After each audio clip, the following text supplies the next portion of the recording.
Un regard des clivages gauche-droite.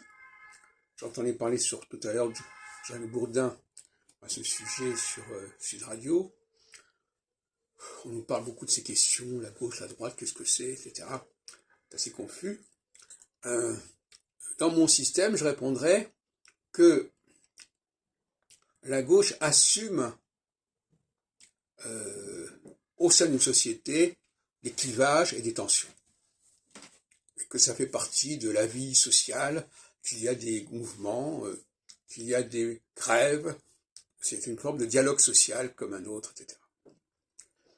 En revanche, la droite, elle, est plutôt dans l'horizontalité, c'est-à-dire pays contre pays.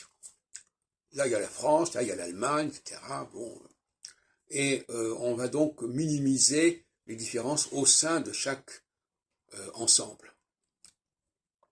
Et donc, cycliquement, on va avoir soit des périodes de confrontation entre des entités, donc ça c'est le processus horizontal, entre des entités nationales diverses, distinctes, géographiquement, spatialement, historiquement, et puis alternativement des périodes où l'on va plutôt vers les luttes sociales au sein d'un même ensemble.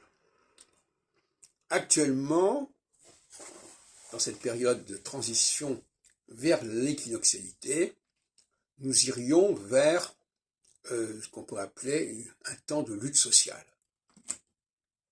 Ce dont j'ai parlé d'ailleurs dans mon petit ouvrage qui a eu un certain succès, l'astrologie selon Saturne, et où j'étudie la solsticialité, l'équinoxialité, pardon, lorsque Saturne se rapproche du point vernal.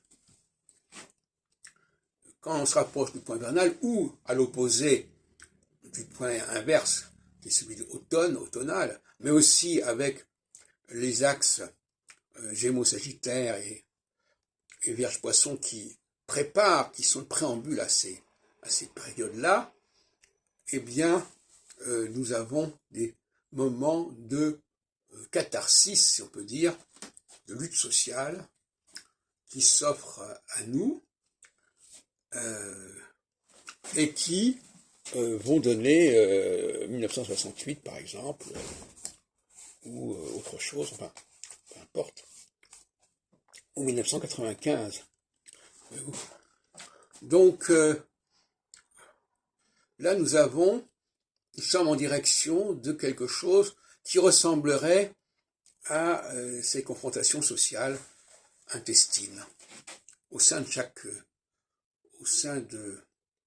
chaque pays, ce qui pourrait aboutir à ce qu'on appelle une guerre civile, si on veut. Alors que en phase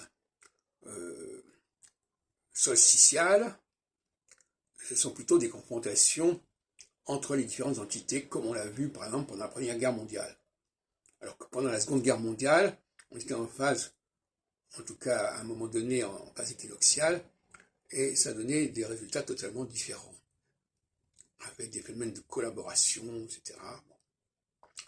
Donc, voilà ce que j'avais à dire à ce sujet.